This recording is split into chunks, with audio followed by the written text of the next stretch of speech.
मित्रांनो, शेअर बाजारात जसे तुम्ही लॉंग टर्म इन्व्हेस्टमेंट करून वेल्थ क्रिएट करू शकता, तसेच इंट्राडे ट्रेडिंग करून अगदी थोडेसे भांडवल लावून कमी अवधीत चांगला नफा करू शकता. ह्या व्हिडिओमध्ये मी 5 कॉमन मिस्टेक सांगणार आहे. त्या जर तुम्ही अवॉइड करू शकलात तरच तुम्ही सक्सेसफुल इंट्राडे ट्रेडर होऊ शकता. पहिली कॉमन मिस्टेक आहे स्टॉप लॉस न लावणे. मित्रांनो, इंट्राडे ट्रेडिंग करताना स्टॉप लॉस हा अत्यंत महत्त्वाचा आहे. स्टॉप लॉस ट्रेडरला मोठ्या लॉस पासून वाचवतो. त्यामुळे तुम्ही कितीही कॉन्फिडंट असला तरी स्टॉप लॉस न लावता इंट्राडे करणे म्हणजे ब्रेक नसलेल्या गाडीतून प्रवास करणे. अपघात हा निश्चित होणार. म्हणून इंट्राडे करताना स्टॉप लॉस आधीच निश्चित करून त्याप्रमाणे तो सिस्टम मध्ये फीड करून ठेवला पाहिजे. दुसरी कॉमन मिस्टेक आहे रूमर्स, मीडिया न्यूज वाचून आणि ऐकून पोझिशन बनविणे. मीडियाद्वारे पब्लिक पर्यंत पोहोचलेली बातमी ही पब्लिक पर्यंत येण्या अगोदर इन्सायडर्सला सर्वप्रथम माहीत असते. त्यानुसार हे इन्सायडर्स आपल्या पोझिशन अगोदरच बनवून ठेवतात. जेव्हा पब्लिक अशा न्यूज वाचून ऐकून पोझिशन घेते तेव्हा इन्सायडर्सला त्यांनी घेतलेली पोझिशन प्रॉफिटमध्ये स्क्वेअर अप करण्यासाठी आयते बकरे भेटतात. त्यामुळे अशा प्रकारे इंट्राडे ट्रेडिंग करण्यापेक्षा टेक्निकल ॲनालिसिसचा अभ्यास करून इंट्राडे ट्रेडिंगसाठी घेतलेले निर्णय फायद्याचे ठरू शकतात. तिसरी कॉमन मिस्टेक आहे ओव्हर ट्रेडिंग करणे. इंट्राडे करताना जेवढे कमी ट्रेड तुम्ही घेणार तेवढे चांगले. शक्यतो एका वेळेस एकच स्टॉक किंवा इंडेक्समध्ये ट्रेड केल्याने तुम्हाला तुमच्या पोझिशनवर लक्ष ठेवणे सोपे होते. चौथी कॉमन मिस्टेक आहे एका दिवसात श्रीमंत होण्याचे स्वप्न बघणे. मित्रांनो, एक सक्सेसफुल डे ट्रेडर हा आपली एंट्री आणि एक्झिट आधीच ठरवून ठेवतो. त्याचा रिस्क आणि रिवॉर्ड रेशिओ हा ठरलेला असतो.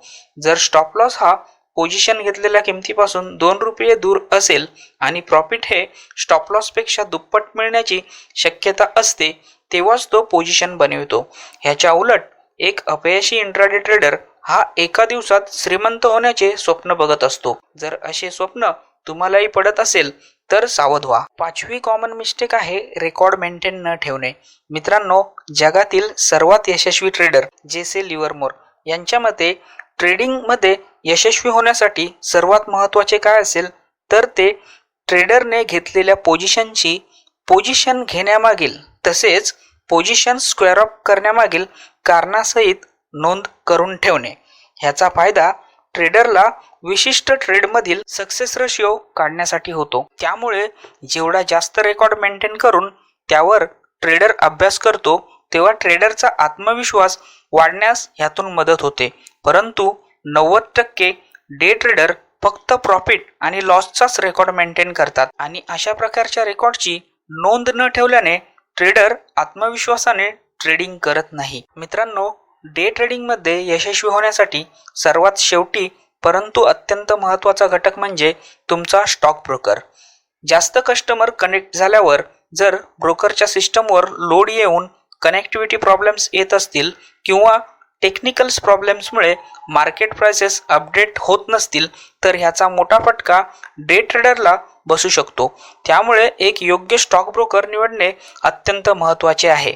एंजल ब्रोकिंग हे भारतातील अव्वल स्टॉक ब्रोकरपैकी एक नाव आणि अत्याधुनिक टेक्नॉलॉजी वापरण्यात अग्रेसर. एंजल ब्रोकिंगमध्ये तुमचे फ्री डीमॅट अकाउंट ओपन करण्यासाठी डिस्क्रिप्शनमध्ये दिलेल्या लिंकवर क्लिक करून 5 मिनिटात ऑनलाईन अकाउंट ओपन करू शकता. ह्या व्हिडिओमध्ये आपण 5 कॉमन मिस्टेक्स पाहिल्या. फर्स्ट, स्टॉप लॉस न लावणे. सेकंड, रूमर्स, मीडिया न्यूज बघून पोझिशन घेणे. थर्ड, ओव्हर ट्रेडिंग करणे. फोर्थ, एका दिवसात श्रीमंत होण्याचे स्वप्न बघणे. फिफ्थ, रेकॉर्ड मेंटेन न ठेवणे. ह्या कॉमन मिस्टेक्स जो डे ट्रेडर अवॉइड करतो तोच डे ट्रेडिंगमध्ये यशस्वी होतो. व्हिडिओ जर आवडला असेल तर लाईक करा, शेअर करा आणि चॅनल सबस्क्राईब करून बेल बटन दाबायला विसरू नका. धन्यवाद.